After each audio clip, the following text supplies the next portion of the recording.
Let's be real, getting abs is hard. You do those 10-minute ab workouts and still see no progress. You eat healthy but you look the same, and you probably start wondering if getting abs is even possible for you. But here's the truth, everyone can get abs. And in the next few minutes, I explain exactly how to do it and what mistakes you need to avoid to get abs like this. Skip this video and don't worry, you'll be in the exact same place a year from now with nothing to show for it. If you want to see your abs, you simply need to get lean and lose excess body fat. And in order to get lean in the first place, you need a calorie deficit, which simply means that you need to eat less calories than your body needs to maintain your current weight. And the easiest way to do it is to go to any TDE calculator and just put in what's your height, weight and activity level, and you'll get an estimated number of how many calories is your maintenance. Eat that amount of calories for 2 weeks while weighing yourself first thing in the morning on an empty stomach. And after those 2 weeks, check your weight trend. If your weight went up, you need to lower your caloric intake by 300 to 500 calories. If your weight stayed roughly the same, that means that you found your maintenance, and to get into deficit, you just need to lower your caloric intake by 300 to 500 calories. And if you lost weight, that means that you're already in a deficit and you should just continue eating the same amount of calories every single day. Make it a habit to always weigh yourself first thing in the morning, eat 2 grams of protein per kilogram of body weight, and when your weight stops going down for 2 weeks, you can either incorporate some type of cardio every day so you can eat the same amount of calories and still lose weight, or you can simply decrease your caloric intake by 100 to 200 calories. Once you hit your goal, don't make a mistake and increase your calories the very next day to your maintenance, because you will just regain all of the body fat you just lost. Instead, you want to do a reverse diet by gradually adding 100 calories daily until you reach your maintenance or slight surplus. And before I start talking about the exercises, I want to address some of the most common myths that you might believe in that are preventing you from getting abs. The first one is obviously that training your abs will increase your waist size, which just simply isn't true because your abs cover a very small cross-sectional area and they can't grow as much as your legs or back. The only thing that can grow your waist size is getting fat.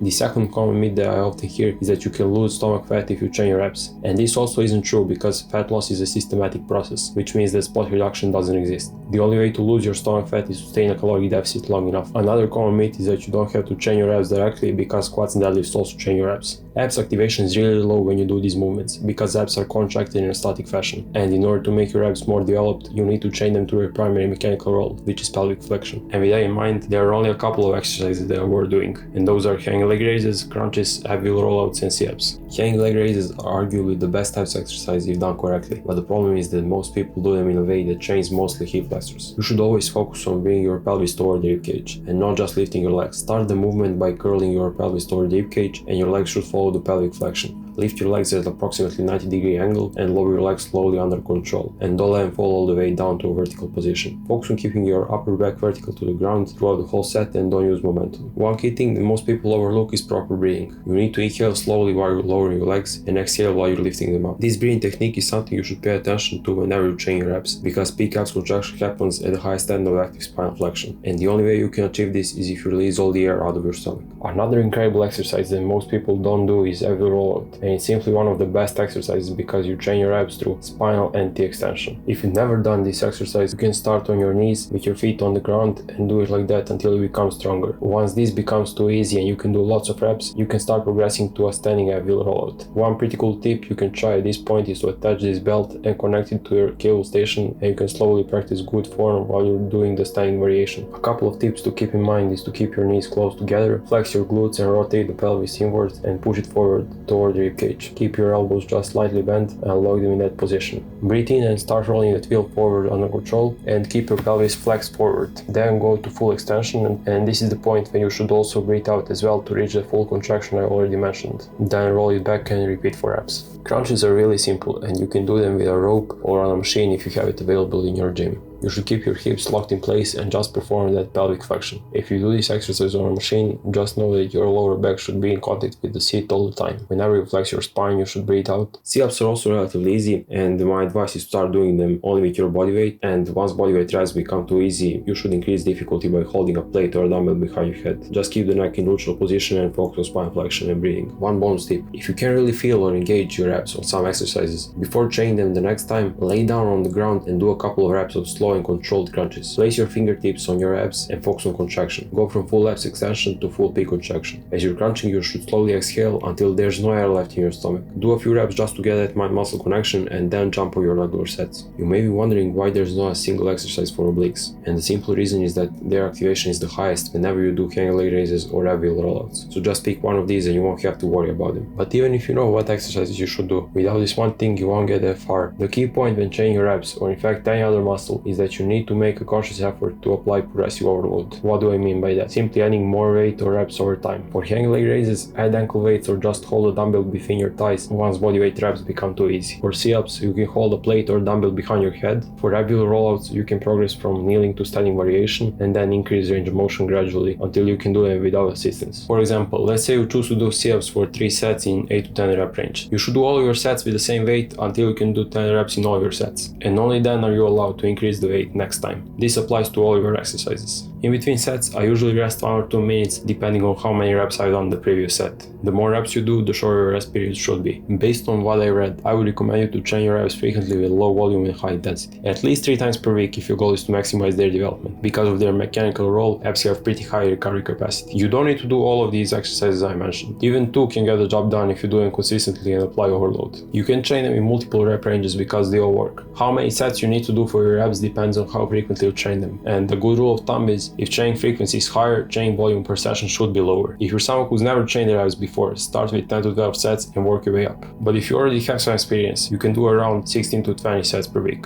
At the end of the day, it all comes down to how frequently you want to train your abs. If you notice that you can't recover, decrease the number of sets a little until you find what works for you. Just keep in mind that these sets need to be taken close to failure. Don't leave more than 2 reps in reserve. If you apply all of this, I have no doubt you will get abs, and it's just a matter of time. You need to be patient and trust the process. If you like this video, I would really appreciate it if you can subscribe to this channel. Thanks for watching and take care.